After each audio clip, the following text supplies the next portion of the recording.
Hi, good afternoon, one and all.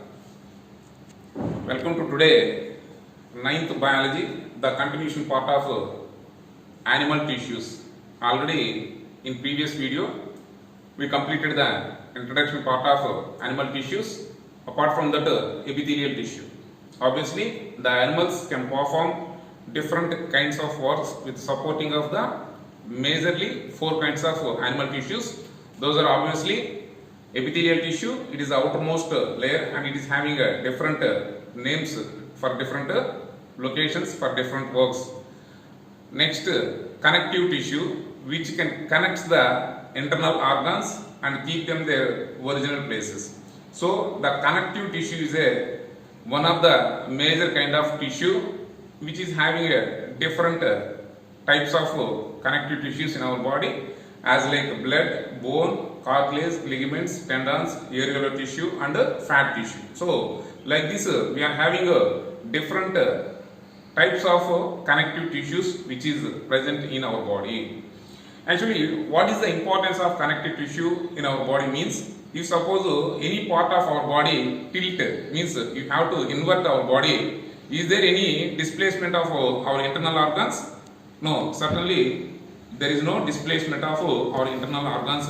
Why? Because our total internal body parts are connected by connective tissue. I mean that the muscles, for example, the muscle of the skin and bones and the internal organs are closely packed with some fibrous coating material that is called as a connective tissue. Connective tissue which helps to binding over the internal body parts, and they have to frame that have to give the some basement of the framework, and also they can help to the body repair and fat storage purpose. So these are the various functions which is carried out by connective tissue.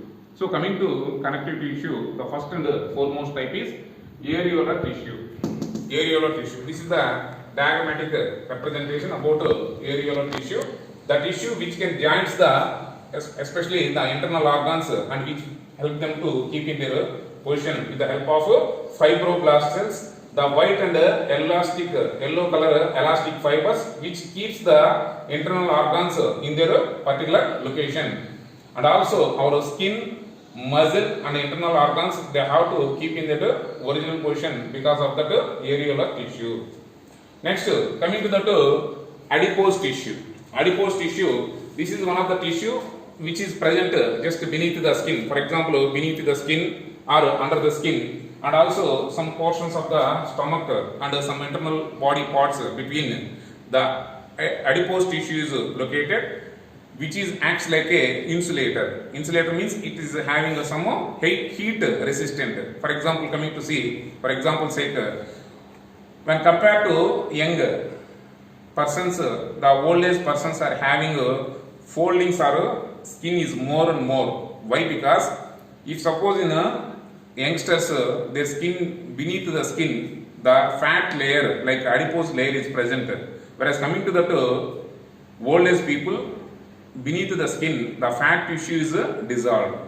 And moreover, in winter season we are going to shiver, means when we are shivering the body surface volume is decreasing, automatically it can produce more heat. So I mean that the fat storage tissue is also called as a adipose tissue, which can store the fat material in the form of fat globules.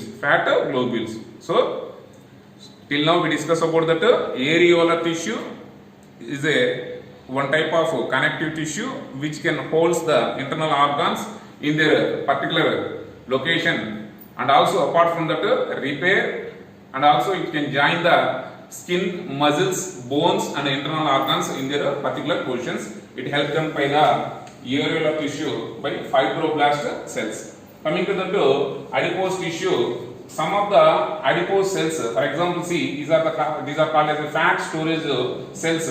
If we are taking excess amount of calories, the excess amount of calories obviously they can store in the form of glycogen in the liver and some abdominal places. So if we are continuously consuming the excess calories, what we have to required amount, so obviously the excess calories can be stored in the form of fat globules. So gradually the fat globule size is increasing. So first they have to small in size. When we are intake of these excess calories, gradually it can increase the volume of the cells. It can increase the size of the cells. So actually the fat storage tissue is acts like a insulator and it can protect from the winter season from the cool breeze. So that is one of the fact about adipose tissue. But it is less in the infant babies. When gradually we are aging, while we are aging, we are in growing condition, that adipose tissue also it can be increased in their size. Next, coming to bone are also called as osteocytes. Cytes means cells. Osteo means bone cells. So bone is type of a hard substance which is mainly composition of the chemical combination like calcium carbonate and calcium phosphate. Calcium carbonate means nothing but a piece of chalk or a whitewash. So calcium carbonate along with calcium phosphate. So majority of the vertebrates, the major element of the skeletal system is bone. So except some shark fishes. Why? Because the shark fishes, the vertebral column, I mean that the skeletal system is made up of cartilage. This is called as a bone. Bone is a hard bone structure, whereas coming to the cartilage is it's a different kind of bone which is having some smooth but not tough like as a bone. So this is the structure of bone. So in the space of the halo, it is called as a bone marrow. The bone marrow is the site of production of RBC, called as erythrocytes are produced in this bone marrow. Next, the structure of bone is the composition of chemical combination like calcium phosphate and calcium carbonate. So when we are going to take the transverse section of the osteocytes or bone cells, they are having some ring-like structures, some hair-like structures. So these are called as bone cells or osteocytes. So osteocytes, the Haversian canal. Actually, it is the name of the scientist who has discovered this canal, like a small hole-like structure. So, on behalf of his name, it is called as a Haversian canal. These are called as a osteon. Total, the cells are called as osteocytes. The part is belongs to the osteon. The ring-like structures, the canals-like structures which are located in this part of the osteocytes is called as a Haversian canal.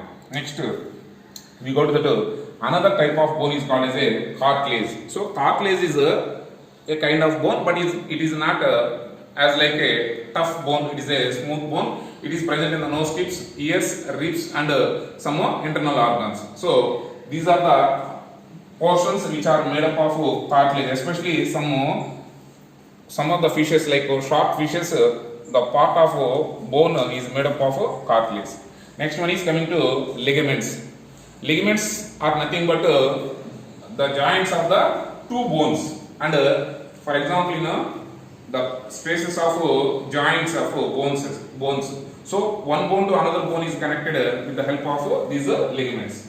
Next one is tendon. For example, see, this is the structure of articular. This is the structure of bone or osteocytes. This is called as auricular cartilage. Cartilage is a soft bone which helps in the some portions of the body which helps to the movements. Next one is this is called as a ligament. Ligament is nothing but a type of bone which is present in the joints of two bones. So L is equal to B square. I mean that ligament is equal to bone connection. Next one is called as tendons. So tendon is nothing but muscle to bone. For example, we are called as exoskeleton.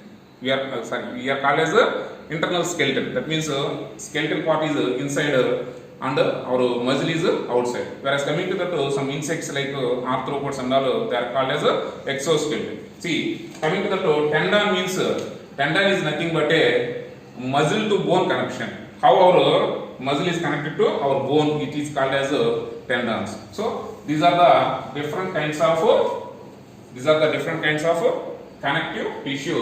The last one is blood. So actually till now we discussed about the solid type of connective tissue, but blood is matrix, I mean that it is a fluid type of a connective tissue. Obviously, the blood is having mainly two portions. One is plasma and blood corpuscles. Plasma is having some liquid portion, and coming to the blood corpuscles are three types. One is RBC or erythrocytes, red blood cells.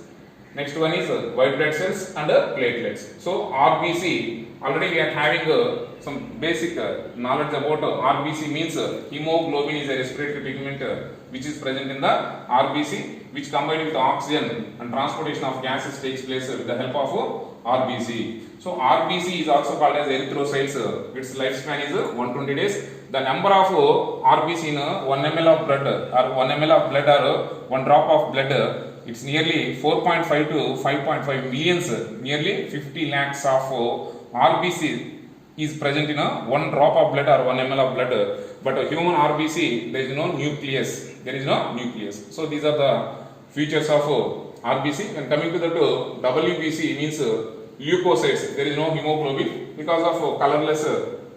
These are called as leukocytes. Next, the lifespan, coming to the lifespan, RBC is 120 days, but here only just 2 weeks, I mean that not more than 13 to 14 days. Here the erythrocytes birthplace is bone marrow, but they have to die in the place of spleen. Next, coming to that, it is millions or lakhs when compared to this WBC, the number is less in number when compared to RBC. This is in only thousands. Next, here there is no nucleus in the RBC. While coming to the WBC, it is having a different shaped nucleus, S-shaped and loops, horse tail. So these are the different shaped like acidophils, basophils and neutrophils. Next, actually RBC helps in the binding of gases like transportation of materials like oxygen, glucose materials. But WBC help to fight against with the germs like scavengers or microscopic policemen. So these are the major kinds of differences between the RBC and WBC, are also called as erythrocytes and leukocytes. Next, coming to white blood cells, actually two major divisions. One is the granulocytes, second one is agranulocytes. Granulocytes means some granules like particulate matter which is present in the inside of the WBC. But here absence of granules. These are obviously three stages, that is called as acidophils, basophils, neutrophils. Acidic nature, base and neutrophils.